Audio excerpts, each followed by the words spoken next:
এই জন্য আপনাদের অভিনন্দন যে এই সুন্দর আলোচনা সভায় আপনারা অংশগ্রহণ করেছেন। আল্লাহ রাব্বুল আলামিন আমাদের সকলকে কবুল করে নিন, আমিন। আলোচনার অতটা সময় পাওয়া যাবে না, আমি প্রথমে কয়েকটা উদাহরণ দিয়ে আপনাদের আলোচনা করব। একটা হলো শরীয়ত বুঝতে হবে সালাফদের মতো। কথাটা মনে থাকবে? কাদের মতো? সালাফদের মতো। এর বাহিরে বুঝতে গেলেই আমরা পথভ্রষ্ট হব। কি হব? পথভ্রষ্ট হব। যেহেতু এটা চিটাগং, বাংলাদেশে সুফিবাদের সবচেয়ে কঠিন শক্ত ঘাঁটি হলো চিটাগং। সুফিবাদ বুঝেন তো? আজকে কিন্তু বুঝতে হবে বক্তব্য, যদিও ক্ষতি করে দিলেন আপনি। বুঝতে হবে। মাথা ঠান্ডা আছে না গরম? বিস্কুট পানি খাওয়া একটু ঠান্ডা করছে তো মনে, তাই না? সুফিবাদের শক্ত ঘাঁটি হলো চিটাগং, আর দ্বিতীয় শক্ত ঘাঁটি হলো বরিশাল, আর তৃতীয় শক্ত ঘাঁটি হলো সিলেট। বুঝছেন? সিলেটে বেরলবি বেশি অবশ্য। তো দেখেন, আপনাদের একজন পরিচিত তরুণ ভাইরাস বক্তা আছে, বুঝছেন? ভাইরাস, এ আসলে ভাইরাস। তো এখন সে আপনাদেরকে সুফিবাদ শেখাচ্ছে।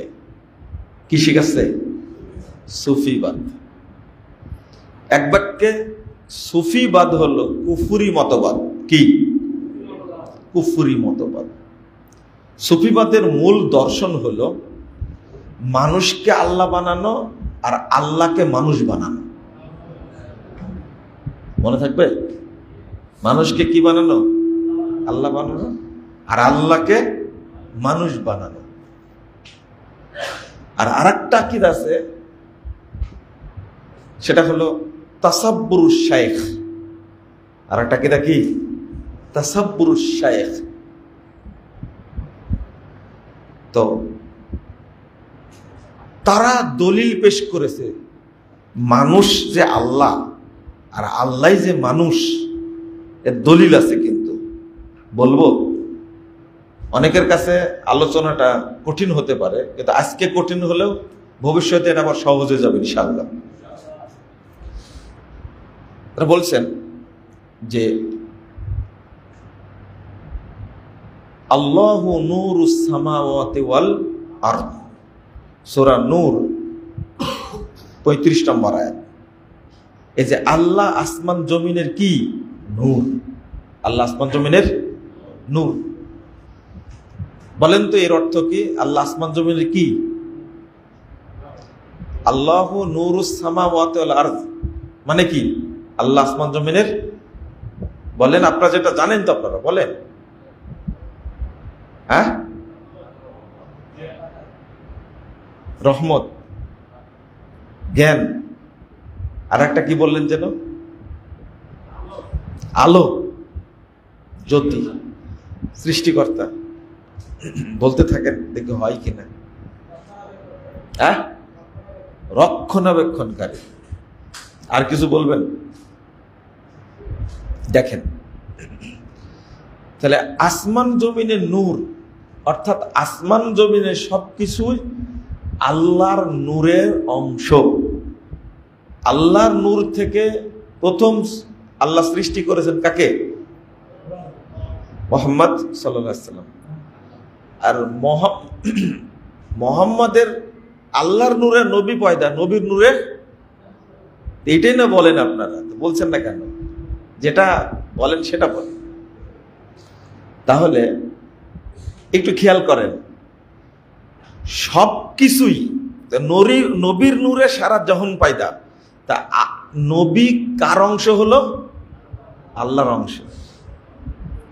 আর তার নূর থেকে সবকিছু সৃষ্টি। দলিল কি? আল্লাহু নূরুস সামাওয়াতি ওয়াল আরদ। এই জন্য আগে আমরা বলতাম কি জানেন? শরীফ। কি বলতাম? শরীফ। কোরআন শরীফ, মক্কা শরীফ, মদিনা শরীফ, হাদিস শরীফ, মাজার শরীফ, দরগা শরীফ, জুতা শরীফ। এই শরীফটা আজমির শরীফ, আজমির শরীফ, এই শরীফটা হয়ে গেল কিভাবে? মুবারক। কি মুবারক? যেমন পেশাব মুবারক, জুতা মুবারক, দান্দান মুবারক, ঈদ মুবারক, জুমা মুবারক। না না, চুল এখনো মুবারক হয়নি। জুব্বা মুবারক, শোনেন শোনেন শোনেন, পাগড়ি মুবারক, লাঠি মুবারক। তো এইটা হঠাৎ করে এইটা আবার হয়ে গেল সব কি না নুরানি। নুরানি টুপি, নুরানি পাঞ্জাবি, নুরানি মাদ্রাসা আছে। হ্যাঁ, নুরানি পেশাব, নুরানি জুতা, নুরানি স্যান্ডেল, নুরানি জুব্বা, সব কি নুরানি কুরআন। নুরানি কুরআনও হয়েছে কিন্তু, তাহলে আপডেট হচ্ছে, তাই না? আগে ছিল শরীফ, তারপর হলো কি মুবারক, এখন কি সব নুরানি। নুরানি জর্দা, এই কথাটা আমার মনে থাকে না। নুরানি জর্দাও বের হয়েছে। তাহলে এইগুলো সব কার অংশ? কার অংশ? আল্লাহর অংশ। কার অংশ? সব।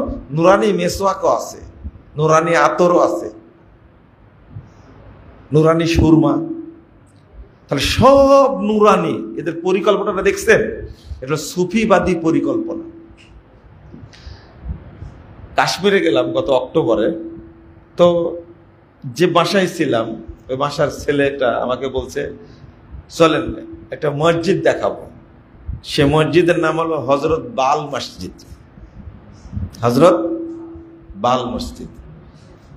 আমি কৌতূহল গেলাম মসজিদে, দেখলাম খালি সাইনবোর্ড দেখছি আমি যে হজরত বাল মসজিদ কোথায় লেখা আছে, বাল কেন? তো এক পর্যায়ে কিছু বলার আগে ও বলছে যে ভিতরে দেখছেন এই কাবার মতো করে করা আছে। তো মসজিদে বছরে 2-1 বার আল্লাহর নবীর বাল মুবারক প্রদর্শন করা হয়। এতক্ষণে বুঝলাম যে আল্লাহ রাসূলের পশমের নাম রাখছে ওরা কি হযরত বাল। বুঝেন না মনে কথা? না, এই যে বাংলাদেশেও কিছু কিছু জায়গায় আল্লাহ নবীর চুল দাড়ি প্রদর্শনী করানো হয় না? আমার এক শিক্ষক বলছে, বাবা আগামী সপ্তাহে আমার এখানে রাসূল সাল্লাল্লাহু আলাইহি সাল্লামের চুল মুবারক প্রদর্শন করা হবে, তুমি আইসিও। তা আমি বললাম যে সুন্নাত মানা বাদ দে, চুল আর বালের মধ্যে থাকলেন এতদিন, তোমার সব কথাই উল্টা উল্টা। আমি তোমাকে দাওয়াত দিচ্ছি কি চুল মুবারক দেখার। এই চুলের নাম, চুলের সম্মানে এর নাম দিয়েছে কি হযরত বাল। হযরত কি বাল। এটা চিন্তা করতে পারছেন আপনারা? মানুষ খুঁজে পাবে? আপনি গুগলে সার্চ দেন, দেখেন মুফতি গুগল বলে দেবে হযরত বাল মসজিদ কাশ্মীরে আছে, বলে দিবে, দেখেন। তো এই সুফিবাদটা আসছে কত সুন্দর করে বলছে, আল্লাহু নূরুস সামাওয়াতি ওয়াল আরদ। আল্লাহ আসমান জমিনের কি নূর।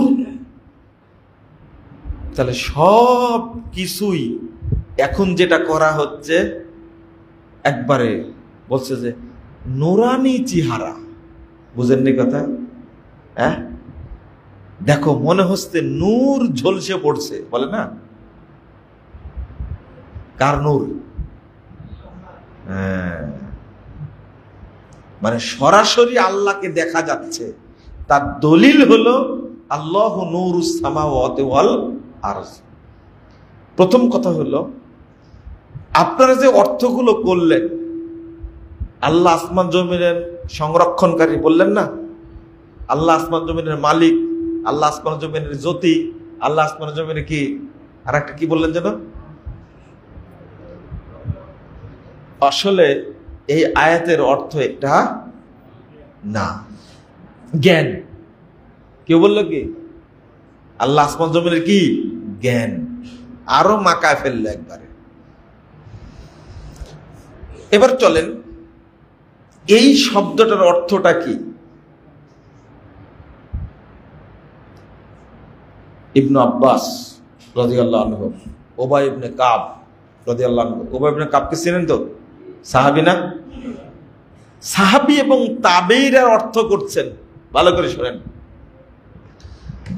আল্লাহু মুযায়্যিনুস সামাওয়াত বিশ-শামসি ওয়াল কমর ওয়া বিন নুজুম। আল্লাহ আসমান সমূহের নূর বলতে আল্লাহ আসমানকে সুসজ্জিতকারী কি দ্বারা? চন্দ্র দ্বারা, সূর্য দ্বারা এবং নক্ষত্র রাজি দ্বারা আল্লাহ আসমানকে কি করেছেন? সুন্দর করেছেন। ওয়া মুযায়্যিনুল আরদ বিল আম্বিয়া ওয়াল উলামা ওয়াল মুমিনিন। আল্লাহ জমিনকে সুন্দর করেছেন নবীদের দ্বারা, আলেমদের দ্বারা এবং মুমিনদের দ্বারা।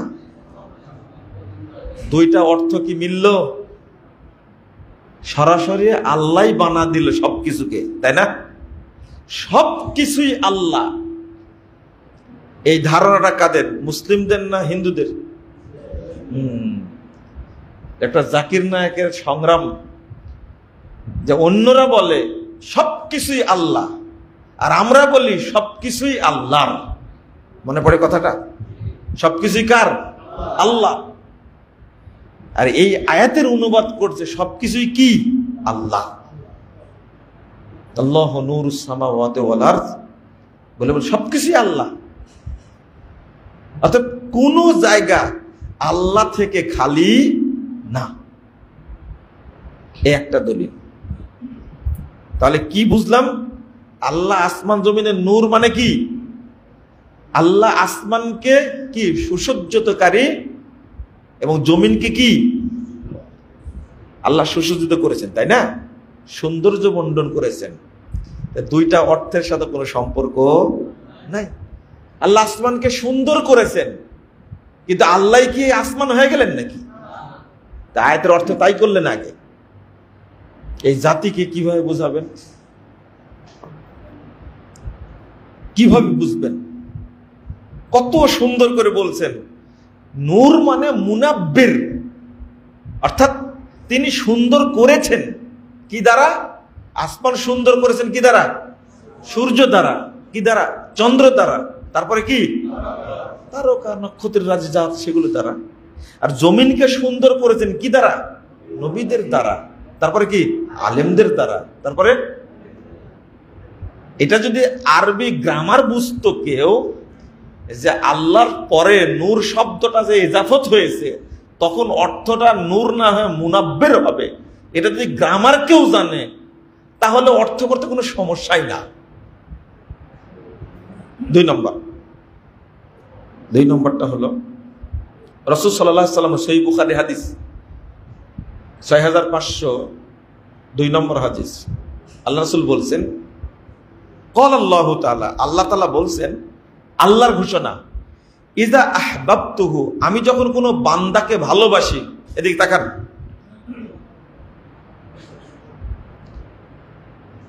আমি যখন কোনো বান্দাকে ভালোবাসি, ফাইদা কুনতু বাসারাহু ইউবসিরু বি ওয়া সামাআহু ইয়াসমাউ বি ওয়া ইয়াদাহু ইয়াবতিশু বি।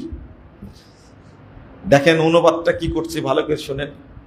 যখন আমি কোনো বান্দাকে ভালোবাসি তখন আমি তার কান হয়ে যাই, সেই কান দিয়ে সে শোনে। আমি তার চোখ হয়ে যাই, ওই চোখ দিয়ে সে কি দেখে। আমি তার হাত হয়ে যাই, ওই হাত দিয়ে সে কি ধরে। তাহলে মুমিন বান্দার চোখটা কার? আল্লাহর। মুমিন বান্দার হাতটা কার? আল্লাহর হাত। তো মুমিন বান্দার কানটা কার? আল্লাহর কান। তাহলে আল্লাহর মানুষ এক হলো না?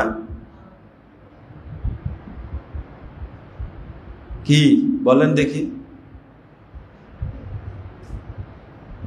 আমি তো হাদিসের অনুবাদ করলাম রে ভাই। একটা কোরআন বললাম, আর একটা কি হাদিস। বুঝেননি মনে হয় কথাটা? শোনেন, বুঝতে আপনাদেরকেই হবে। আপনার গার্মেন্টসে কাজ করেন, ইপিজেডে কাজ করেন, আপনারাই বুঝবেন। যারা কোটি কোটি টাকার মালিক তারা এইগুলো মাথায় নিবে না, ওরা ভেজাল মনে করে। দাওয়াত প্রসারিত হয়েছে বেলালের মাধ্যমেই, আম্মারের মাধ্যমেই। কথা কি বুঝতে পারছেন? গুটি কয়েক দিনদার অনেক ধনী মানুষ ছিলেন যারা দিনের কাজ করতে গিয়ে সব ফকির হয়ে গেছেন। আবু বকর সবচেয়ে সম্পদের অধিকারী ছিলেন, কিন্তু শেষ যে জীবনে কি একবারে নিঃস্ব হয়ে চলে গেছেন।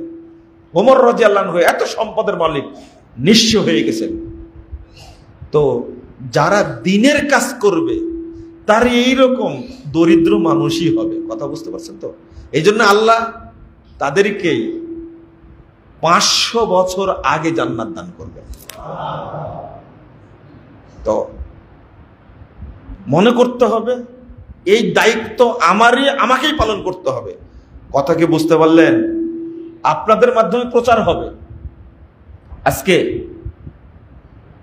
সারা পৃথিবীতে যত লোক সৌদি আরবে যায়, বিশেষ করে বাংলাদেশ থেকে যত মানুষ সৌদি আরবে যায়, কুয়েতে যায়, তারাই কিন্তু আকীদা সংশোধন করে বাংলাদেশে প্রত্যন্ত অঞ্চলে মসজিদ করে।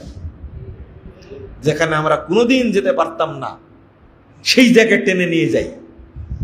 আল্লাহু আকবার। এই প্রবাসী ভাইদের যেমন রেমিটেন্স বাঙালি জাতি কোনোদিন ভুলতে পারবে না, ঠিক যারা দাওয়াতি কাজ করে আমরা আলেমরা তাদের সাথে দাওয়াতি কাজ করে পারি না।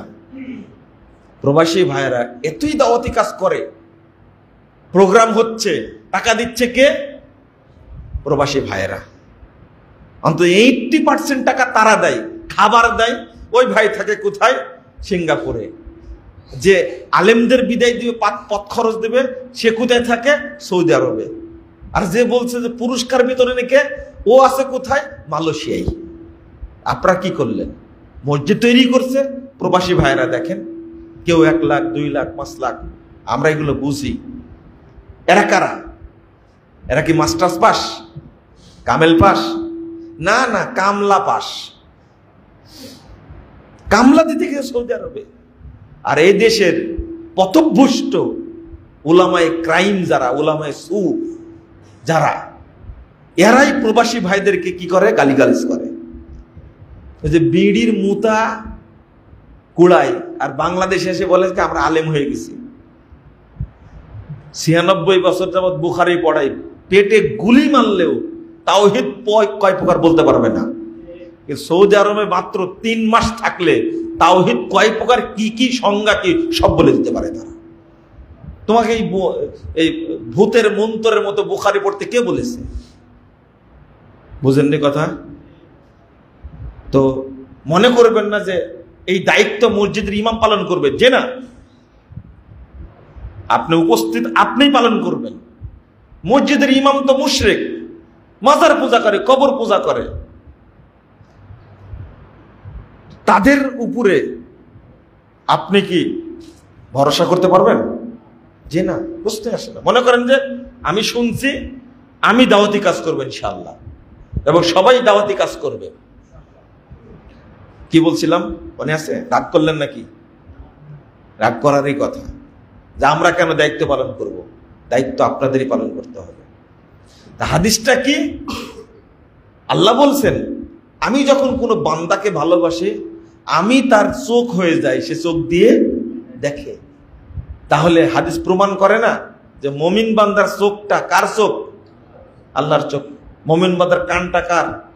আল্লাহর কান। আরে ভাই, সুফি বক্তা এইভাবেই হাদিস অনুবাদ করে বুঝাচ্ছে, দেখেন আল্লাহর বান্দার মাঝে কোনো পার্থক্য নেই। ঠিক আছে? বুঝতা? প্রথম বলি, প্রথম প্রশ্ন করি, আল্লাহর কান আছে? আল্লাহ শুনেন?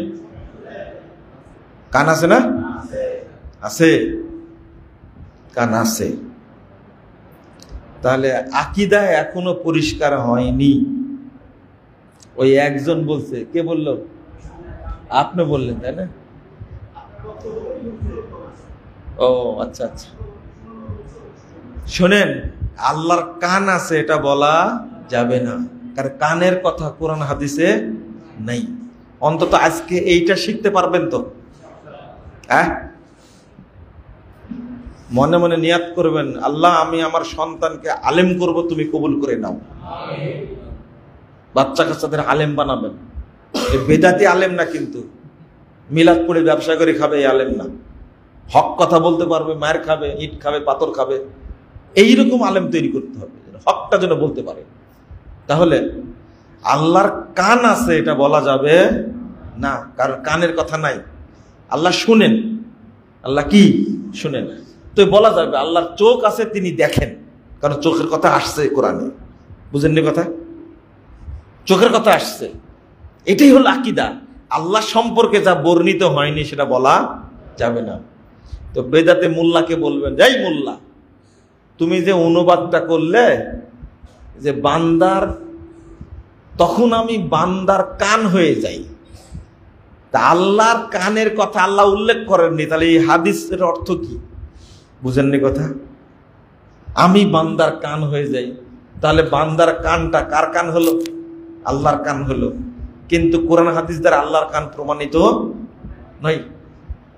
কি আর বলবো আপনাদেরকে, হুজুরদের মাথাতে আলোচনা ঢোকে না, আপনাদের মাথায় ঢুকবে, এটাই কষ্টকর, এটাই বড় কষ্টকর। অথচ হাদিসের অর্থ এটা না। হাদিসের অর্থ কি? ইবনু আব্বাস রাদিয়াল্লাহু আনহু সাহাবীরা বলেছেন, বি ইউবসিরু, বি ইয়াসমাউ, বি ইয়াবতিশু। কত সুন্দর করে অর্থ করছেন। অর্থাৎ যখন আমি বান্দাকে ভালোবাসি, তখন আমার রহমত দিয়েই সে দেখে, আমার রহমত দিয়েই সে শুনে, আমার রহমত দিয়ে সে ধরে, আমার তৌফিকের কারণে সে কি কান দিয়ে শুনে, আমার রহমতের কারণে সে চোখ দিয়ে দেখে। আর একটা অর্থ হলো, তখন আর বান্দা তার চোখ দিয়ে খারাপ কিছু দেখে না, কি দেখে? ভালো দেখে। তখন হাত দিয়ে খারাপ কাজ করে না, কি করে? ভালো কাজ করে। তখন পায়ে হেঁটে গিয়ে খারাপ কাজ করে না, ভালো কাজ করে। আপনি কি বুঝতে পারলেন এটা? এই অর্থটা বেদাতে মোল্লার কাছে জানতে হবে না সাহাবীদের কাছ থেকে জানতে হবে? তাহলে কোরআনের আয়াতটাও ভুল বললো, হাদিসটাও কি ভুল বললো। কি প্রতিষ্ঠা করার জন্য? সুফিবাদ প্রতিষ্ঠা করার জন্য। আল্লাহ কিয়ামতের মাঠে নিজেই বলবেন। কি বলবেন? কি বলবেন কিয়ামতের মাঠে? ইয়া ইবনা আদম ইন্নী মারিস্তু ওয়ালাম তাউদনি। ও আদম সন্তান, আমি অসুস্থ ছিলাম কিন্তু তুমি আমার সেবা করনি, তাই না? তাহলে আল্লাহ যে বান্দা হয়ে গেল, প্রমাণ হয়ে গেল না এটা? হ্যাঁ, আরে সুফিরা দলিল দিচ্ছে আল্লাহর বান্দার মাঝে কোনো পার্থক্য নাই। তওবা তওবা তওবা, আস্তাগফিরুল্লাহ আস্তাগফিরুল্লাহ আস্তাগফিরুল্লাহ। আরে জ্ঞান পাপী হওয়ার জন্য যে জ্ঞানটা লাগবে, এই উলামায়ে ক্রাইম যারা, এই জ্ঞানটুকু তাদের নাই। তাহলে অর্থ কি বলেন? কি আল্লাহ নিজেই বলছেন ইন্নি মারিস্তু, আমি অসুস্থ ছিলাম। বললাম তাউদ্দি, তুমি দেখোনি আমাকে, আমাকে সেবা করনি। তাহলে আল্লাহ তো নিজেই অসুস্থ ছিলেন, তাই না? দলিল। কিন্তু এরপরে আল্লাহ কি বলছেন? আলাম তালাম আন্নালি আবদান, আমার অমুক বান্দা অসুস্থ ছিল মারিদা, তুমি দেখতে যাওনি। দেখেন আল্লাহ নিজেই ব্যাখ্যা দিচ্ছেন। অর্থাৎ বান্দার পক্ষে আল্লাহ নিজে কি হচ্ছেন? বাদী হচ্ছেন। এই জন্য আল্লাহ বলছেন আমি কি ছিলাম? অসুস্থ ছিলাম। কথা বুঝেননি মনে হয় কথা। পরে আল্লাহ নিজে ব্যাখ্যা দিচ্ছেন না, এইটুকু অনুবাদ করবে না। এত বড় পতভ্রষ্ট, এত বড় জাহেল। তাহলে আমি অসুস্থ ছিলাম বলতে কি আল্লাহ নিজে বান্দার পক্ষ হচ্ছেন, অর্থাৎ অসহায় বান্দার পক্ষে বাদী হয়ে বলছে আমি অসুস্থ ছিলাম, তুমি কি করনি? তখন কি বলছে? কাইফা আউদুকু আনতা রাব্বুল আলামিন। আশ্চর্য, আমি আপনার সেবা কি করে করবো? আপনি তো জগৎ সময়ের রব। কথা তো ঠিক, আপনি কখন অসুস্থ হলেন আর কখন সেবা করবো আপনার? আসলে অসুস্থ কে ছিলেন? আল্লাহর বান্দা। ওই বান্দার পক্ষে বাদী হয়ে কি বলে, ও এটা বুঝো না তুমি, খুব ভালো করেই তো বুঝো, চুরি করো তুমি। আর উকিল কাঠগড়ায় দাঁড়িয়ে কি বলে, আমি চুরি করেছি, তার কোনো প্রমাণ নাই। চুরি কি উকিল করেছে? কে করেছে? ও, যখন ইসালে সোয়াবের গল্প করতে যাও, যে জজের কাছে যেতে হলে কি লাগে? উকিল লাগে। ঠিক আল্লাহর কাছে যেতে হলে কি লাগে? পীর লাগে, মাধ্যম লাগে। তো এইটা বুঝো, তো ওইটা বুঝো না। এটাই সবচেয়ে কষ্টকর, দুঃখজনক। এটাই এভাবে সুফিবাদ প্রতিষ্ঠিত হয়েছে। বুঝতে পারছি আপনাদের একটু কঠিন হচ্ছে। এই সুফিবাদের মূল প্রতিষ্ঠাতা উপমহাদেশে ইমদাদুল্লাহ মুহাজিরে মাক্কি। ইমদাদুল্লাহ মুহাজিরে মাক্কি, তার একটা বই আছে জিয়াউল কুলুব। এই বইটা ইমদাদুল্লাহ মুহাজিরে মাক্কিকে এই বাংলাদেশের দেওবন্দিরা এতটাই মানে ভক্তি করে, তাকে একবারে রবের মতো করে ভক্তি করে, এতটাই ভক্তি করে। নিজে রশিদ আহমদ গাঙ্গহি নিজে বলছেন যে আমি 3টা বছর ইমদাদুল্লাহ মুহাজিরে মাক্কিকে নিজের অন্তরে একবারে খোদাই করে, তাসাব্বুর যাকে বলে, রেখে দিয়েছিলাম। তার পরামর্শে আমি সবকিছু করেছি। এরপরে মৃত্যু পর্যন্ত আমি আল্লাহর রাসূলকে আমার অন্তরের মধ্যে খোদাই করে কি করলাম? ছবি করে রাখলাম, খোদাই করে। নাউজুবিল্লাহ, আস্তাগফিরুল্লাহ। এবং আল্লাহর রাসূলের পরামর্শ ছাড়া আমি কোনো কাজ করিনি। অথচ 1899 সালে তিনি মারা গেছেন, আর আল্লাহর নবী মারা গেছেন কত? আস্তাগফিরুল্লাহ, আস্তাগফিরুল্লাহ। আল্লাহর নবী তাকে পরামর্শ দিলেন কিভাবে?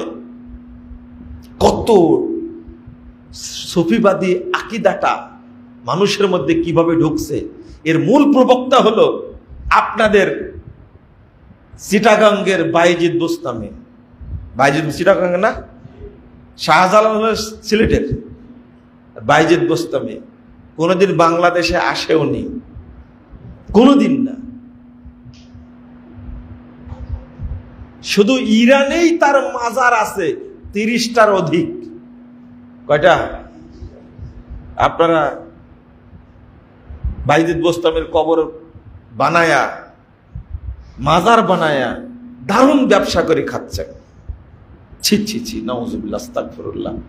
এই পীর ব্যবসায়ীর চেয়ে জঘন্য দুর্নীতিবাজ পৃথিবীতে নাই, পীর ব্যবসায়ীর চেয়ে। এই বাইজিদ বুস্তামির প্রতি আপনাদের এত ভক্তি, অথচ বলছে তলাবতুল্লাহ সিত্তিনা সানা, আমি আল্লাহকে খুঁজলাম 60 বছর যাবত। 10 বছর যাবত। ফাইদা হুয়া আনা, এখন দেখছি আমি নিজেই আল্লাহ। বাইজিদ বোস্তামি বলছে। তারপরে তাকে গিয়ে যদি কেউ ডাক দিত, ও আবু ইয়াজিদ আসেন, বাড়ি থেকে বের হয়ে ধমক দিত, কাকে ডাকছো? লাইসা ফিল বাইতে গরিউল্লাহ, এই বাড়িতে আল্লাহ ছাড়া কেউ থাকে না। মানে তাকে ডাকতে হবে আল্লাহ বলে। আমরা কি বলি? সুবহান আল্লাহ, তাই না? বাইজিদ বোস্তামি কোনোদিন বলেনি সুবহান আল্লাহ। ও বলেছে সুবহানি সুবহানি মা আযমা শানি, আমার মর্যাদা, আমি কতই না পবিত্র, আমার মর্যাদা কতই না মহান। আস্তাগফিরুল্লাহ। শুধু এটা না, বাইজিদ বোস্তামি আল্লাহর নবী সম্পর্কে বলছেন লিওয়াই আরফাউ মিন লিওয়াই মুহাম্মদ, আরে মুহাম্মাদের মর্যাদার চেয়ে আমার মর্যাদা অনেক উঁচু। নাউজুবিল্লাহ বললেন কেন? কারণ মুহাম্মদ তো কোনোদিন আল্লাহ হয়নি, আর বাইজিদ বোস্তামি কি হয়েছে? আল্লাহ হয়ে গেছে। তো কার মর্যাদা বেশি হলো? নিজের কথাই তো ঠিক, তাই না? আর তাকে আপনারা বাইজিদ বোস্তামির পশমও নাই এখানে বাংলাদেশের, পশমও নাই, আসলে কই থেকে? আর লাঠি পীরের মাজারও আছে, তাই না? আছে না? লাঠি পীরের মাজার আছে, হযরত শাহ শিয়াল রহমতুল্লাহ আলাইহির মাজার আছে। হ্যাঁ, বদনা শাহ, হ্যাঁ হ্যাঁ বদনা শাহ, লোটা বদনা শাহর মাজার আছে। মানে পীরের বদনা সে পুঁতে রাখছে নাকি? তওবা তওবা তওবা, এদের মতো জাহেল, এটাও নাকি ইসলাম? তারই শাগরিদ মানসুর হাল্লাজ, শুনছেন তো? বাংলাদেশে মানসুর হাল্লাজের ওয়াজ এতটাই চলে, বাজার গরম একবারে। কারণ দেখছে জেলখানাও নাই, মানসুর হাল্লাজও নাই, সব কি হয়ে গেছে? ফানা হয়ে গেছে, তাই না? তো মানসুর হাল্লাজ বলছে নাহনু রুহান, আল্লাহর আমি দুইটা রূহ, হাল্লালনা বাদানান, এখন আমরা এক দেহের মধ্যে কি হয়ে গেছি? শামিল হয়ে গেছি। বাংলাদেশে পীরের পানের পিক বিক্রি হয়, তাই না? হয় না? পানের পিক, পানের সুবড়া, পেশাব পায়খানা বিক্রি হয়। এটা কোথা থেকে সুন্নাত আসছে জানেন? এই মানসুর হাল্লাদের পেশাব পায়খানা করলে এই বোতলে আটকা রাখতো। কি করতো? বোতলে আটকা। সাধারণ রোগ হলে পেশাব দিলেই ভালো হয়ে যেত, আর একটু জটিল রোগ হলে পায়খানা দিয়ে দিতে ভালো হয়ে যেত। এমন একটা জটিল সুন্নাত বাংলাদেশেও আছে। মানে এইরকম পরিবেশ পরিস্থিতি বাংলাদেশে, যে পীর এইভাবে ব্যবসাটা করছে। আপনাদের বলছি, একটা হলো, দেখে আপনারা বুঝেন কিনা, হলুল ফিল ইনসান আল হলুল ফিল্লাহ, অর্থাৎ আল্লাহ মানুষের মধ্যে বিলীন হয়, আর মানুষ আল্লাহর মধ্যে কি হয়? বিলীন হয়। বুঝেননি কথা? এটা হুলুল আকীদা আর ইত্তেহাদ আকীদা। শুধু তাই, হুলুলটা কি আর ইত্তেহাদটা কি দেখি বুঝেন কিনা। তাকে আমরা ওয়াহদাতুল উজুদ বলি। আমরা কি বলি? ওয়াহদাতুল উজুদ বলি। ওয়াহদাতুল উজুদ আমরা তো বুঝতে পারি না।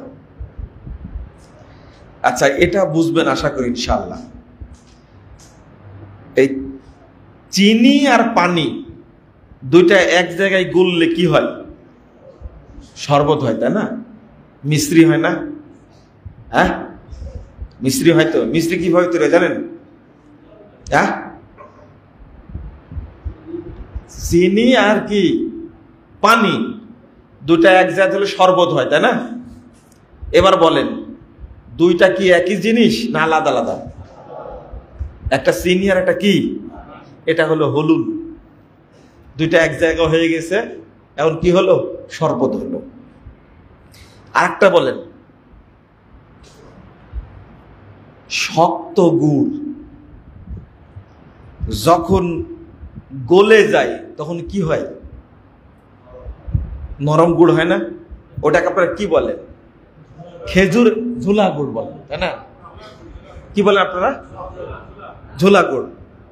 শোনেন, শুনে শুনে বুঝলেই হলো। মনে করেন খেজুরের গুড়ের পাটারি, তাই না? ওইটা একটা নরম পাওয়া যায়, ওটা কি বলেন? আমাদের রাজশাহীতে বলে লালি গুড়, লালি গুড়, তাই না? তাহলে শক্ত ছিল, নরম হয়ে গেছে, এটা কি গুড়ি আছে না আলাদা হয়ে গেছে? হ্যাঁ, আলাদা না একই? একই আছে, একই আছে। কিন্তু পানি আর চিনি দুইটা মিলে কি হয়েছে? শরবত হয়েছে। অর্থাৎ বান্দা যখন আল্লাহর প্রেমে পড়ে, বান্দা যখন আল্লাহর প্রেমে পড়ে, বান্দা অটো কি হয়ে যায়? আল্লাহ হয়ে যায়। আর আল্লাহ যখন বান্দার প্রেমে পড়ে, তখন আল্লাহ অটো কি হয়ে যায়? মানুষ হয়ে যায়। বুঝছেন? বলেন তো কোনটা খারাপ? না না, কোনটা বেশি খারাপ? থামেন। মানুষের মধ্যে আল্লাহ বিলীন হলো আর আল্লাহ মানুষের মধ্যে বিলীন হলো, এটা বেশি খারাপ? যে না, মানুষ নিজেই আল্লাহ হয়ে গেল আর আল্লাহ নিজেই মানুষ হয়ে গেল, কোনটা বেশি খারাপ? পরেরটা বেশি খারাপ না আগেরটা? হ্যাঁ ভাই, বেশি খারাপ কোনটা? দুইটাই বেশি খারাপ। মানুষ অটো কি হয়ে গেছে? আল্লাহ হয়ে গেছে। আল্লাহ অটো কি হয়েছে? মানুষ হয়েছে। এটা বেশি খারাপ না? এইটাকে বলে ওয়াহদাতুল উজুদ, একেই বলে ইত্তেহাদ। একই জিনিস কিন্তু কি হয়ে গেছে? মান আরাফা নাফসাহু ফাকাদ আরাফা রাব্বাহ। যে ব্যক্তি নিজেকে বুঝলো সে রবকে চিনল। মানে নিজেকে চিনলে কি নিজে কি হয়ে গেল? রব হয়ে গেল। ইমদাদুল্লাহ মুহাজারে মাক্কি নিজেই বলছেন যে আধ্যাত্মিকতার পরে তিনি বললেন যে চুপে গেলেন, অর্থাৎ তিনি এখন আর মানুষ নাই, কি হয়ে গেছেন? আল্লাহ হয়ে গেছেন। নাউজুবিল্লাহ, আস্তাগফিরুল্লাহ, আস্তাগফিরুল্লাহ। কে? রশিদ আহমদ গাঙ্গুহি নিজেই বলছেন এটা। তাহলে মানুষ অটো কি হয়ে যায়? আল্লাহ হয়ে যায়। আর আল্লাহ অটো কি হয়ে যায়? মানুষ হয়ে যায়। এটা খারাপ। আর আরেকটা হলো মানুষ আছে কিন্তু মানুষের মধ্যে আল্লাহ ঢুকে যায়, আর আল্লাহ আছে আল্লাহর মধ্যে কি মানুষ ঢুকে যায়। এটা বলে হুলুল আর এটা বলে কি? ইত্তেহাদ। আপনারা না বুঝলেও গতকাল একজন হাটহাজারী মাদ্রাসার পড়া, তিনি নিজেই বলছেন আমি ছিলাম মুশরিক, আল্লাহ আমাকে মুসলিম বানাই দিয়েছে। কারণ আমি আরবি পড়েছি তো। আপনার আলোচনা শুনে আমি ঝিম ধরেছিলাম কয়েকদিন যে এটাই তো এ যাবৎ আমরা পালন করে আসছি, তো আল্লাহ আমাকে মুসলিম বানাইছে। কত যে দোয়া করলো, কেউ ফোন দিয়ে গালিগালাজ করে সারাক্ষণ, আর কেউ ফোন দিয়ে কি করে? দোয়া করে। আলহামদুলিল্লাহ, এই যে নেটের বরকত, এগুলো বুঝছেন? এই নেট, এখানে আমার বক্তব্য কয়জন শুনবে, তাই না? কিন্তু এমন একটা ব্যবস্থা করে দিয়েছেন, শেষ জামানাতে আরো আসবে, পৃথিবীর কেউ শুনবে না যে তার কাছে দাওয়াত যায়নি। বুঝতে পারেননি? পৃথিবীর কেউ থাকবে না যে তার কাছে কি যায়নি? দাওয়াত যায়নি। দাওয়াত যাবে, প্রত্যেক মানুষের কাছে যাবে। লা বাইতু মাদারিন ওয়ালা আবানি ইল্লা আদখালাহুল্লাহু কালিমাতাল ইসলাম। ইসলামের কালেমা ঢুকবেই তার মাথায়। কিয়ামতের মাঠে বলতে পারবে না যে আমার কাছে দাওয়াত পৌঁছেনি। এমন একটা পদ্ধতি আসবে। আজকে চিটাগঙ্গে আসছে, চিটাগঙ্গে আহলে হাদিস আছে, কয়জন মানুষ আলোচনা শুনতে আসবে? কিন্তু যে আলোচনাটা ধারণ করছে এটা শুনবে লাখ লাখ মানুষ, শুনবে ইনশাল্লাহ। তো আপনাদের কষ্ট দিলাম বটে, কিন্তু আমার উদ্দেশ্য হলো যে সুফিবাদের ফাউন্ডেশন এই চিটাগঙ্গে এসে আল্লাহ আলোচনাটা করলাম, আল্লাহ তুমি কবুল করো, অন্য কোনো কারণে না। কষ্টটা শুধু আপনাদের অযথা দিলাম। ছাত্রদের পড়াই সুফিবাদ, ছাত্রদের মাথাতেই ঢোকে না যে হুলুলটা কি আর ইত্তেহাদটা কি। অথচ হুলুলটা আমরা বুঝি না, ওয়াহাদাতুল উজুদটা বুঝি। অথচ ওয়াহাদাতুল উজুরটা কি এখনো মাথার মধ্যে ঢোকে না, কত খারাপ। ইমদাদুল্লাহ মুহাজিরে মাক্কির মূল গুরু হলো ইবনুল আরাবী। তিনি বলছেন আর রব্বু আব্দুন ওয়াল আব্দু রব্বুন ইয়া লাইতা শেরি মানিল মুকাল্লাফ। বলছেন আল্লাহই তো বান্দা আর বান্দাই তো আল্লাহ, আমার বুঝে আসে না কে কার ইবাদত করবে। বুঝেন না মনে কথাটা? কত বড় মুশরিক চিন্তা করেছেন আপনি? কি বলছে? এবং ইমদাদুল্লাহ মুহাজিরে মাক্কি তিনি জিয়াউল কুলুব বইয়ের মধ্যে পুরো বইটা চেষ্টা করেছে মানুষকে আল্লাহ বানানোর জন্য আর আল্লাহকে মানুষ বানানোর জন্য চেষ্টা করেছে। উর্দুটা পড়বেন আপনারা, বাংলাটাও পড়বেন, খুব সাবধান। আল্লাহ যেন এই সুফিবাদকে বাংলাদেশ থেকে উৎখাত করে দেন, বলেন আমিন। এলো কুফরি মতবাদ, এটা একটা। আজকে আলেমরা এর মধ্যে ঢুকে গেছে, মানে মুর্শিদকে নিজে অন্তরের মধ্যে দেখতে পায়। আরো ভালো করে শুনে নিন, মাজার পূজা করাচ্ছে, মূর্তি পূজা করাচ্ছে, কবর পূজা করাচ্ছে, এই যে তাসাব্বুর শায়েখ, অন্তরে শায়েখ পূজা করা বেশি খারাপ। কারণ বেরলবিরা মাজার পূজা করতে যায়, কতক্ষণ তাকে সেজদা করে চলে আসে, তাই না? সেজদা করে কি চলে আসে, মাজার পূজা করে, মূর্তি পূজা করে, সেজদা করে চলে আসে, এই সাময়িক। কিন্তু যে ব্যক্তি অন্তরের মধ্যে তার মুর্শিদকে খোদাই করে নিয়েছে, ওই ব্যক্তি সারাক্ষণ পূজা করে না, মরা পর্যন্ত পূজা করে। ভাষাটা কি? তার পরামর্শে আমি সবকিছু করি। নাউজুবিল্লাহ। মানে মরে গেছে বহু আগে, বহু দূরে আছে, এরপরও কার মধ্যে আছে?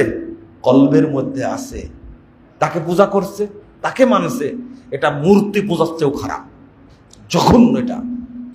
আল্লাহ যেন আমাদের হেফাজত করেন, আমিন ইয়া রাব্বাল আলামিন। আমি যে আলোচনাটা করতে চেয়েছিলাম আজকে আর করার সুযোগ হলো না, সেটা একটা একেবারে সংক্ষেপে দুইটা কথা শেষ করে দিই। সেটা হলো, আপনারা আকীদা সংশোধন করার পরে দয়া করে সালাতটা সংশোধন করবেন, বলেন ইনশাআল্লাহ। আল্লাহ তুমি আমাদেরকে সালাত সংশোধন করার তৌফিক দান করো, আমিন। কারণ সালাত এমন একটা ইবাদত, যখন জাল হাদিসের কবল রাসূলুল্লাহ সাল্লাল্লাহু আলাইহি ওয়াসাল্লামের সালাত বইটা বের হলো, তখন 13 সালে বের হয়েছে, তখন বাংলাদেশের যত বেদাতি মোল্লা আছে, কাঠ মোল্লা, যাদেরকে আল্লাহ কাঠ দিয়ে বানাইছে, এরা কি পরিমাণ গালিগালাজ করেছে। কিন্তু কারা জ্ঞানী মানুষ, আলহামদুলিল্লাহ, আল্লাহ তাদেরকে হেদায়েত দান করেছে। আপনি তো এটা বুঝবেন না, ওই আনন্দ কি পাবেন? যে মানুষটা দীর্ঘ জীবন বেদাতি কায়দায় সালাত আদায় করছে, ওই মানুষটা ইমাম আর আমি হলাম মুক্তাদি, তিনি ডাইনে আমি বামে দাঁড়া আছি। কথা বুঝতে পারলেন? অর্থাৎ তিনি হলেন কি ইমাম, আমি ডাইনে দাঁড়াইছি, তিনি কি বামে দাঁড়াইছে।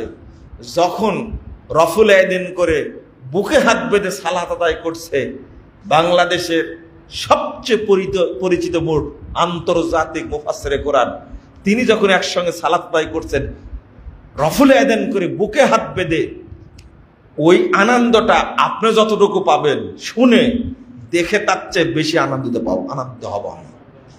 কথা বুঝতে পারলেন? এটা আপনি বুঝবেন না। 9 পৃষ্ঠার পত্র, যে শিরোনাম তিনি উল্লেখ করেছেন, এই চিটাগাঙ্গেই দীর্ঘ 8 দিন যাবৎ তাফসির মাহফিল হতো না? কয়দিন?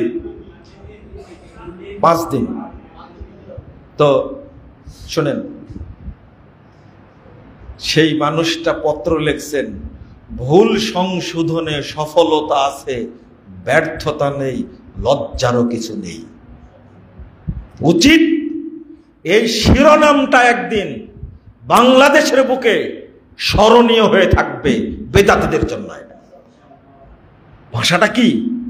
তাও লেখছেন কলম দেয়া বড় করে ঘুষে ঘুষে লেখছেন, এটা ভুল সংশোধনে সফলতা আছে, ব্যর্থতা নেই, লজ্জারও কিছু নেই। আমি হয়তো 500 বছর গবেষণা করলেও এই শিরোনাম আমার মুখ থেকে বের হতো না, কিন্তু এর পরেও তারই যারা ভক্ত তাদের মাথায় এই শিরোনাম ঢোকে নেই, উল্টা আমার বিরুদ্ধে কি করে, বিষোদ্গার করে। মনে হয় যে বইটা বের করে আমরা অপরাধ করেছি, বইটা বের করে কি অপরাধ করেছি। তবে আলহামদুলিল্লাহ, জাল হাদিসের কবলে রাসূল সাল্লাল্লাহু আলাইহি ওয়াসাল্লামের সালাত বইটা বহু মানুষের মাথা খুলে দিয়েছে।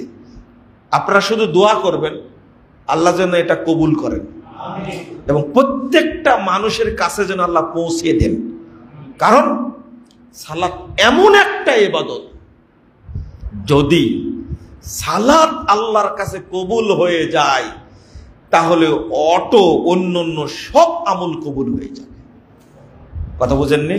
ফাইন কবিলা মিনহু কবিলা সাইর আমালি, যদি সালাত কবুল হয়ে যায় তাহলে যত আমল আছে, হজ আছে, যাকাত আছে, সিয়াম আছে, অন্য সব আমলকে আল্লাহ কবুল করে নেবেন। আলহামদুলিল্লাহ। অতএব সালাত হলো অন্যান্য আমলের কি ফাউন্ডেশন। মনে থাকবে, সালাত কি শুদ্ধ করে পড়বেন তো ইনশাআল্লাহ? ইমাম সাহেবকে বলবেন একটু সালাতটা পড়ে দেখান তো।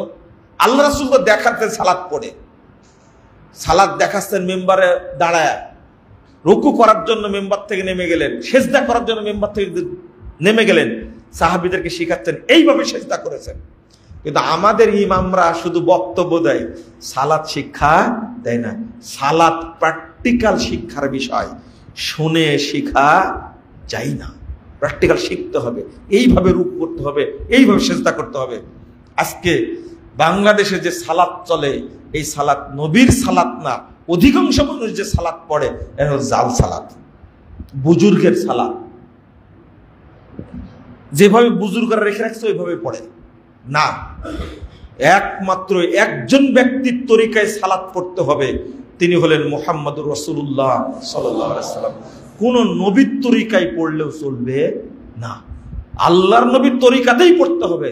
আল্লাহ রাসূল বলছেন, সল্লু কামা রাআইতুমুনি উসাল্লি, ওইভাবেই সালাত আদায় করো যেভাবে আমাকে সালাত আদায় করতে দেখছো, কোনো উপায় নাই। 631 নম্বর হাদিস সহিহ বুখারীর মধ্যে এসেছে। অতএব সালাতটা আপনারা শুদ্ধভাবে আদায় করবেন ইনশাআল্লাহ। আপনি সালাত শুদ্ধভাবে আদায় করলে, আল্লাহ কবুল করলে, আপনি সুদ ছেড়ে দিবেন, আপনি ঘুষ ছেড়ে দিবেন, মিথ্যা কথা ছেড়ে দিবেন, জেনা করা ছেড়ে দিবেন, দুর্নীতি ছেড়ে দিবেন, আপনি আত্মসাৎ করেন, আপনি ছেড়ে দিবেন, আপনি যত হারাম খান অপকর্ম করেন আপনি ছেড়ে দিতে বাধ্য হবেন যদি সালাত কবুল হয়। কিন্তু সালাত আমাদের কবুল হয় না। সমস্যা হলে এই জায়গায়, কারণ সালাত কবুল হয় না। এই জন্য 50 বছর যাবত নামাজ পড়ে, 50 বছর যাবত সুদও খায়, 80 বছর যাবত নামাজ পড়ে, 80 বছর যাবত বিড়ি খাচ্ছে, ইয়াবা খাচ্ছে, মদ খাচ্ছে, গাঁজা খাচ্ছে। এটা কিভাবে সম্ভব? কিভাবে সম্ভব? আল্লাহ রাসূল বলছেন খারাপ কাজ করছে, কিন্তু সালাত করতে থাকলে খুব তাড়াতাড়ি সালাত তাকে খারাপ কাজ থেকে বন্ধ করে দিবে। খুব তাড়াতাড়ি হলো, কয় বছর হয়ে গেছে সুদ খাওয়া? 60 বছর হয়ে গেছে, 80 বছর হয়ে গেছে হারাম খাওয়া, বিড়ি, সিগারেট, জর্দা। ইমাম সাহেব, আপনি চিন্তা করেন, মদ যারা খায় তারা জঙ্গলে খায়, বিড়ি যারা খায় তারা রাস্তায় রাস্তায় খায়, আর হুজুর যারা জর্দার গুল খায় মসজিদের মেম্বারে বসে খায়। ওর ইবাদত কবুল হয়? বলে তো দেখি। ইবাদত কবুল হলে, সালাত কবুল হলে কোন ইমাম কি জর্দা খেতে পারে, গুল খেতে পারে, জেনা করতে পারে? এক বুড়া বয়স 65 বছর নামাজ পড়ছে, বলছে আমি জীবন নামাজ কাবাজ করিনি, কিন্তু জেনাও কাজা করেনি। বুঝেননি কথা? তো বলছে আমি জেনা যে ছাড়তে পারি না, এর থেকে বাঁচার উপায় কি? নাউযুবিল্লাহ, আস্তাগফিরুল্লাহ। বয়স কত বললাম? কত নিকৃষ্ট, কত খারাপ। নামাজও পড়ে, তাহাজ্জুদও পড়ে, জেনাও করে। এটা কি? আস্তাগফিরুল্লাহ। টুপি আছে, কাস্টমসে যান, ভূমি অফিসে যান, পাসপোর্ট অফিসে যান, আপনি বিদ্যুৎ অফিসে যান, বড় বড় টাকা টাকা হারামখোর দুর্নীতিবাজ বসে আছে, মাথায় টুপি আছে, মুখে লম্বা দাড়ি আছে, গায়ে পাঞ্জাবি আছে, টসটসে পাঞ্জাবি, কিন্তু এরা বড় বড় দুর্নীতিবাজ। কেন? নামাজও পড়ে, এই নামাজটা তার সাইনবোর্ড, টুপিটা তার সাইনবোর্ড, দাড়িটা তার সাইনবোর্ড, এই সাইনবোর্ড লাগায় যাবতীয় দুর্নীতি করে। দেখলেন না আপনারা, পত্রিকায় আসে না, মুখে চাপ দাঁড়িয়ে আছে, একবারে প্রকাশ্যে ঘুষ নেওয়া ধরা পড়ছে, আসে না? দাঁড়িয়ে অপমান করে। ওকে কে দাঁড়িয়ে রাখতে বলেছে? ওকে কে টুপি মাথায় দিতে বলেছে? ইসলামী নিদর্শনকে সে অবজ্ঞা করে, অবমাননা করে। এরা ভালো মানুষ না, এরা কুলাঙ্গার, এরা কুলাঙ্গার। বলে যে আমি ঢাকা বিশ্ববিদ্যালয়ে পড়াশোনা করেছি, বলে না? ঢাকা বিশ্ববিদ্যালয়ে পার্সের অক্সফোর্ড। আরে ঢাকা বিশ্ববিদ্যালয়ে পড়াশোনা করে তো গর্ব করো, তুমি একটা বড় দুর্নীতিবাজ, বড় চোর হয়েছো। নামাজ পড়ে তুমি চুরি করো, তোমার কিসের ক্যাটিং? তুমি একটা বড় চোর। বাংলাদেশে যে যত বড় চোর সে তত বড় সার। কথা বুঝতে পারলেন?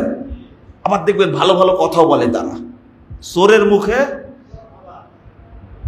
না, ভূতের মুখে রাম রাম নাকি বলেন আপনারা? আস্তাগফিরুল্লাহ, আস্তাগফিরুল্লাহ। এদের লজ্জা শরম কিছু নাই, লজ্জা মনুষ্যত্ব নাই। লজ্জা কোথায় থেকে আসবে?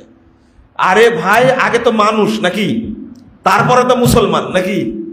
বুঝেননি মনে কথাটা? ও তো মানুষই হতে পারেনি, মুসলমান কখন হলো? যে দেশের মানুষ দেখতে পাচ্ছে দরিদ্রতার কোষাঘাতে মানুষের ত্রাহি ত্রাহি অবস্থা, জান যায় যায়, কিনতে পারছেন না, আর ও দিব্যি এসি রুমে বসে মাথায় টুপি দিয়ে সিহারা কত কষ্ট, সে হারামখোর বসে কোটি কোটি টাকা দুর্নীতি করছে। টাকা রাখার জায়গা নাই, তো যত আত্মীয় স্বজন আছে সবার অ্যাকাউন্টে রাখছে, তাও ধরেনি। এবার আমেরিকায় বাড়ি কিনেছে, কানাডায় বাড়ি কিনেছে, অস্ট্রেলিয়ায় বাড়ি কিনেছে, মালয়েশিয়ায় বাড়ি কিনেছে, হারামখোর, তাও টাকা রাখার জায়গা নাই। এবার টাকা রেখেছে সুইস ব্যাংকে। কি মানুষ? আপনারা মানুষ বলতে পারেন, আমি কে মানুষ বলি না। দুই পায়া জানোয়ার একটাও। এদের জন্য কি বলবেন? হেদায়েতের দোয়া করা ছাড়া কোনো উপায় নাই। কোন মুসল্লি, কোন দাঁড়িয়ালা, কোন নামাজি মানুষ তো পাঞ্জাবি পড়ে দাঁড়িয়ে রাখো, টুপি মাথায় দাও, এরা যেন হারাম যেন না খায়, এরা যেন দুর্নীতি না করে, দেশটা যেন সর্বনাশ যেন না করে। আল্লাহ আমাদের বোঝার তৌফিক দান করুন, আমিন ইয়া রাব্বাল আলামিন। মূল কারণ হলো সালাত কবুল হয় না, এই জন্য এগুলো ছাড়তে পারে না। আগে দরকার এগুলো সালাতটা সঠিক করা, সালাতটা কবুল হওয়া। তো আপনাদের সাথে অনেক কথা বলে ফেললাম, অনেক সময়ও গেছে। আমরা আল্লাহর কাছে দোয়া করি, আল্লাহ রাব্বুল আলামিন যেন আমাদের সকলকে কবুল করে নেন। আল্লাহ রাব্বুল আলামিন যেন এই বাইতুল হিকমাকে কবুল করে নেন। আর শেখ আহমদুল্লাহ ত্রিশালী হাফিজাহুল্লাহ, তিনি অনেক কথা বলেছেন, দান খায়রাত আপনার কাছে চেয়েছেন, আপনারা দেওয়ার চেষ্টা করবেন। আমার এইভাবে তো চাইতে পারি না, আল্লাহর কাছে বলতে পারে যে আল্লাহ তুমি কবুল করো, মসজিদটা তাড়াতাড়ি ব্যবস্থা করে দাও। কথা বুঝতে পারলেন? আমিন তো বললেন না আপনারা? আরে আমিন বললে কি টাকা লাগবে নাকি? মনে হয় লাগবে। বাইতুল হিকমায় মসজিদের প্রতি আপনাদের মনে একটু ক্ষোভ আছে নাকি? ক্ষোভ থাকলে তো এতক্ষণ থাকতেন না, কখন চলে যেতেন না। আল্লাহ যেন এই জমিটা কিনেছে, এখনো 19 লক্ষ টাকা না 29 লক্ষ টাকা বাকি আছে। ইনশাল্লাহ আল্লাহ ব্যবস্থা করে দেবেন। ইনশাল্লাহ কোনো বান্দাকে আল্লাহ কবুল করবেন, আল্লাহ তাকে এর বিনিময়ে জান্নাত দিবেন। বান্দার মনে এটা উদিত হবে এবং বান্দা বলবে যে আমি জমিটা কিনে দিলাম। ইনশাল্লাহ কেউ 5 লাখ দেবে, 10 লাখ দেবে, কেউ 2 লাখ, কেউ 1 লাখ, 50,000, 5,000, 2,000 করে ইনশাল্লাহ হয়ে যাবে। আল্লাহ তুমি কবুল করে নাও, আমিন ইয়া রাব্বাল আলামিন। বারাকাল্লাহু ফিকুম ওয়া জাযাকুমুল্লাহ খাইরান। শেষ করি তাহলে, হ্যাঁ পড়েন, সুবহানাকা আল্লাহুম্মা ওয়া বিহামদিকা আশহাদু আল্লা ইলাহা ইল্লা আনতা আস্তাগফিরুকা ওয়া আতুবু ইলাইকা। একটা কথা বলতে ভুলে গেছি, সেটা হলো আমরা কোরআন ছাপাচ্ছি, মনে হয় বক্তব্য শুনেছেন। এই একমাত্র আমরা ছাপানো শুরু করছি যেখানে এই বেদাতি দুয়া কোরআনের গায়ে লেখা নাই, আলহামদুলিল্লাহ। পাশাপাশি কোরআনের মধ্যে সেজদা ছিল 14টা, কয়টা? মূলত হাদিসে আসছে 15টা সেজদার কথা, আমরা এটা উল্লেখ করেছি। কোরআনের মধ্যে এই 20 রাকাত জাল তারাবিকে ঢোকানোর জন্য রুকু ঢুকাইছিল। কি ঢুকাইছিল? রুকু। ওয়াকফে জিবরিল ওয়াকফে সাল্লাল্লাহু আলাইহি সাল্লাম নানান কাহিনী ঢুকাছিলেন এর মধ্যে। আলহামদুলিল্লাহ এটা ফ্রেশ হয়েছে। এবং মদিনার নুসখা যেমন, কোথাকার নুসখা?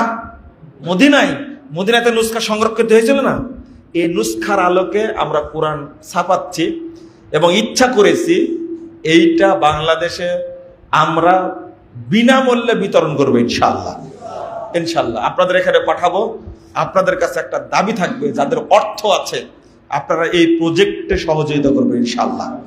এই প্রজেক্টে সহযোগিতা করবেন যেন আমরা এই কোরআনটা সবাইকে দিতে পারি। আর আগামী বছর চেষ্টা করব আপনাদেরকে এর অনুবাদ দেওয়ার ইনশাআল্লাহ। অনুবাদে যে জালিয়াতি হয়েছে এটাও প্রমাণ করে দেবে ইনশাআল্লাহ। জাযাকুমুল্লাহ খায়রান। আর আমাদের জন্য দোয়া করবেন, আল্লাহ যেন আমাদের খেদমতটা কবুল করেন। আমিন রাব্বুল আলামিন। আসসালামু আলাইকুম ওয়া রাহমাতুল্লাহি ওয়া বারাকাতুহু।